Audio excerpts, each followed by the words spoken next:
Again, as examples, third-party reviews, all going to establish that preference for your particular product and service versus others.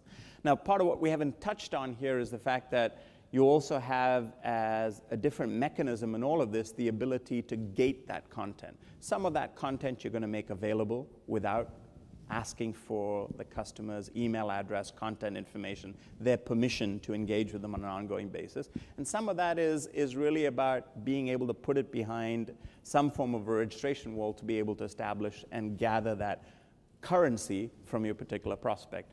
And also related to, obviously, the visibility of that content in organic search, et cetera. So a little bit more complex than what I've perhaps simplified here, but that's just to point that out. So, and finally, in the purchase stage of it, it's really to help drive objectives around establishing, obviously, who you are as a company, evaluation of the product itself, demos, cost justification, and reaffirmation, making them feel good about saying yes and ultimately making that commitment to buy the particular product or service. And different types of content go a long ways towards doing this, everything from providing them with a proposal and pricing, obviously, actual demos of a particular product or service, case studies, RFPs, so on and so forth. So illustratively, that just gives you an idea of how one moves the content through those cognitive stages of the buying process in a particular persona. So drawing back again to, I think, Mech Labs' library, I thought I would touch on a particular case study here from a partner that they had done research with called Tab. And Tab is an organization that basically stores and manages print and digital documents. And Tab's objective in all of this was really to figure out how to increase the overall response to email lead nurturing efforts. And so really trying to understand which lead nurturing programs would generate the greatest number of email responses. So it was really all about testing this staging of essentially content across these different awareness, intent, purchase, et cetera. So challenge here was, I think, Tab itself had loosely defined what a sales lead was. And it was really anybody who had exhibited this kind of activity, downloaded a white paper, completed one of another range of actions. And while they generated a lot of leads, they really didn't have the kind of qualification they needed to make most effective use of these leads. So essentially, lots of leads were getting spilled and wasted in this process. And the average salesperson didn't have enough time to actually go through and consume the leads that were being generated by the existing Tab process. So the only nurturing process that Tab had in place was really a fairly generic email newsletter. So what the marketing team decided to do was essentially to move to more of a targeted lead nurturing program that would essentially help map to this cognitive buying process that I spoke about earlier, to help qualify and nurture that lead and qualify it further before actually sending it on to sales. And so what Tab did was to essentially map this decision sequence that I spoke about earlier that one of their standard prospects essentially experienced through this purchase nurturing cycle. So they identified those key steps that we spoke about earlier in the sequencing and started to map their content and messaging to this sequence of decision making, and using really lead scoring as a trigger to figure out when one moved from one stage to the next. So going from awareness to consideration, intent, and ultimately purchase.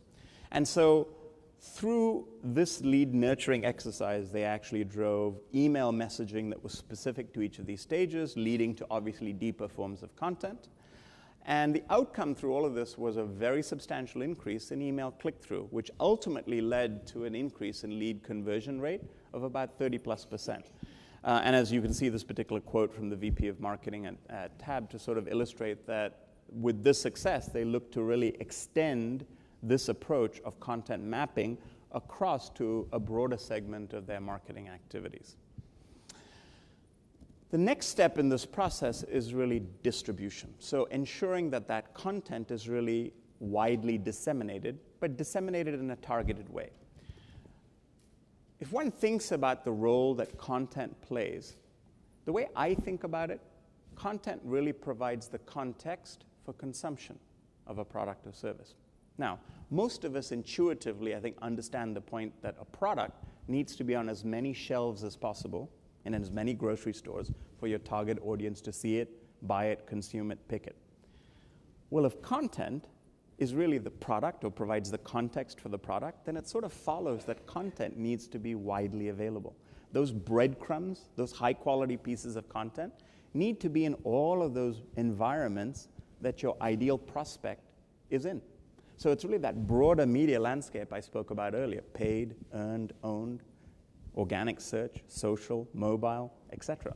So distribution is really about ensuring that the content is really made available in all of the places that your target audience resides. So effectively, the goal of distribution is to ensure that the content's available wherever your potential audience is reside. So the key outcome of all of this is when your audience is searching for information, they might find a piece of your content, and they'll find it helpful towards answering questions that they may have about a particular product, service, or area, but they may still have questions. And if there isn't a distribution strategy that provides for sequencing of that content to be made widely available in a targeted way, maybe they'll contact your brand because they've seen a piece of content from you in search, or because somebody shared it in social, or they've seen it on a blog, but it's doubtful because really the trust hasn't been established back to that relational level. So more than likely they'll continue searching, and they might come across additional content that answers their remaining questions, but it might just as well be from your competition versus you. So unless you've got this hierarchy and sequencing defined, and you've established a basis of a distribution strategy that makes this content available in the broader ecosystem, they won't actually find that content, establish that relationship, and move through the funnel as we spoke about earlier. So they really need to be able to find additional content that actually helps them through that cognitive buying process, whether it's on your website or your blog or some third-party website or a media property, etc. They've got to see the content that essentially helps them through that decision process to ultimately say yes. So the goal of distribution in all of this is really influence. And not all channels are really important or equal. Our job as marketers is to figure out which of these channels have the most influence for us. So going back to the Sermo example, they were using a particular newsletter and a website called Fierce Farmer, and these particular other sites inclusive of LinkedIn. So part of the job is really to figure out, what do we need to reach? How many people are we looking to reach? What kind of level of amplification am I looking for? And as importantly, how do we ensure that we're targeting appropriately to reach the audience that we're seeking to find in the right environment? So it's really all around the relevance of the content that we're generating to a particular target audience. And so targeting, in this particular case, I've just pulled up some sites that are in our network all around, I think, solar power. But it's less around quantity anymore, and it's really about narrowing down to those specific targets, media properties, whether they're journalists, bloggers, influencers, social sites, and obviously websites, etc., that actually are catering to the particular audience you're trying to reach. And then finally, the last step in this process, one that you're, I'm sure, all familiar with given you're here at a Mech Labs conference, is really this whole notion of testing. Testing, testing, testing, to understand the effectiveness of each piece of content and really the strategy that you're deploying. So going back to the Mech Labs research library and talking a little bit about Sermo again, I think after the success of this content marketing campaign, one of the things Sermo was looking to do was also to optimize the landing page to extract more leads from this improved process that they generated, and to essentially increase the lead rate that came out of all of this. So one of the things they engaged in was classic A/B testing with respect to the landing page that came out of this. So the control, I think, as we touched on earlier, followed a lot of the best practices that I'm sure you've heard at this and previous Mech Lab sessions. But I think the key hypothesis here to explore and to investigate was whether adding more content to this page would impact overall lead generation efforts.